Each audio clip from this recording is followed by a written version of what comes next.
Donc tout d'abord, je voulais vous parler de l'absence de tutoriel que vous avez sûrement remarqué sur Tuto Arduino ces dernières semaines. En fait, c'est dû tout simplement au fait qu'on est en première et qu'on a des TPE à rendre. Mais c'est fini, on n'a plus que l'oral à faire, donc on va pouvoir de nouveau se reconcentrer sur le site pour vous proposer toujours plus de tutoriels. Donc merci encore de continuer à nous suivre. Et donc voilà, c'est la première vidéo d'une sorte de remise en route de notre chaîne YouTube. Alors, notre hexapod, c'est un projet dont on vous a parlé sur Facebook tout d'abord. Cet hexapod est imprimé en 3D et on le réalise avec l'aide d'un ami qu'on a rencontré lors d'un meet-up sur Arduino. Cet hexapod est composé d'une frame centrale, donc ici en bleu, et de 6 pattes, composées chacune de 3 sous-parties en quelque sorte.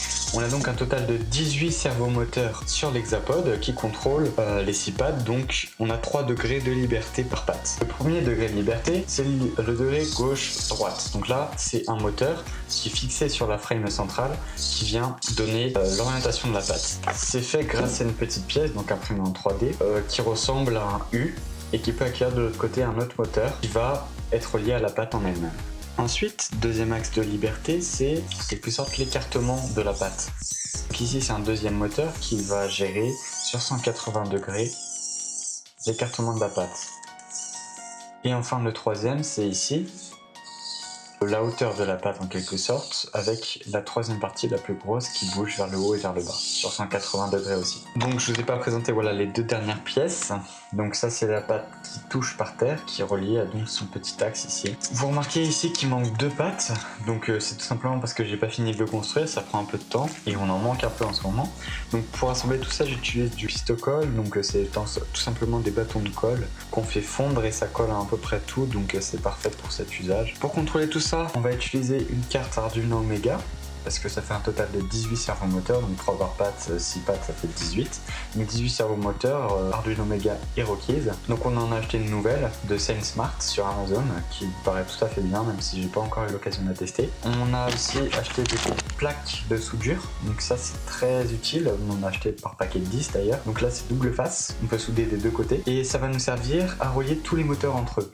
Parce que les servomoteurs, ils ont comme tous les servomoteurs un plus, un moins et un fil pour le signal. Donc on va relier tous les plus et tous les moins sur cette plaque qui va se retrouver à peu près au milieu. Au niveau de l'alimentation, c'est une batterie LiPo, enfin 2 batteries LiPo en fait, donc 7,4 volts. Donc on va devoir utiliser un UBEC pour rabaisser la tension à 5 volts pour l'Arduino et pour les moteurs. Donc 2 batteries de 1 ampère. Enfin, au niveau des servomoteurs, on a quelques petites choses à vous dire puisque tout d'abord on s'est orienté vers des servomoteurs SG90. C'est les plus courants sur internet. Mais en fait, il s'avère qu'ils sont pas terribles. C'est-à-dire qu'ils se coincent assez facilement, ils sont difficiles à manier, alors que on a testé les servos TG9E, trouvés donc sur un site de modélisme, qui coûtent un petit peu plus cher, mais qui sont beaucoup plus maniables, beaucoup plus faciles à utiliser. On remarque que ça se bloque pas, on peut le tourner à la main, là, comme je vous ai montré sur les pattes, et donc c'est cela qu'on a utilisé. Ensuite, on prévoit aussi d'ajouter un capteur ultrason, donc tout simplement pour permettre à notre hexapod d'être un peu plus autonome, de pouvoir détecter des obstacles. Donc ici c'est un HC-SR04, on a un tutoriel sur notre site internet pour savoir comment l'utiliser si ça vous intéresse, et on va le poster à l'avant donc de l'hexapod. Je crois qu'on a à peu près fait le tour. Bien sûr on vous tiendra au courant de l'avancée du projet, on vous mettra des photos de l'avancement, donc par exemple quand on aura tout fini, on fera sûrement des tutoriels sur la programmation.